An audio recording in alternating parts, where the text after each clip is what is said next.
آیا میدونین که رسول الله صلی الله علیه و سلم فرمودن که هر انسانی که بعد از نماز 3 مرتبه بگه سبحان الله و بحمده عدد خلقه و رضاء نفسه و زینت عرشه و مداد کلماته، الله سبحانه و تعالی او را محافظه میکنه تا نماز دیگر. اگر نمازی بامداد خوان 3 مرتبه تا نماز پیشین الله سبحانه و تعالی او را محافظه میکنه. اگر در نماز پیشین 3 مرتبه خوندی تا عصر انشاءالله که الله سبحانه و تعالی محافظت میکنه.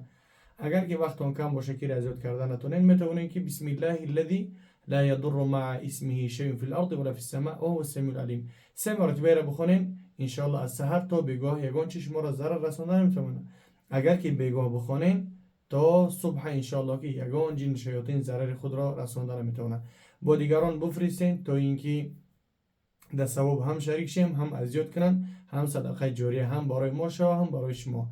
و انا گفتن همونه که برای انسانانی که حج عمره رفتن میخواهند از شهر تشکین به رقم های روی اکران در واتساپ مراجعت کنین، برادرها در خدمت هستند. الله نیابان هر یک ما و شما. السلام علیکم.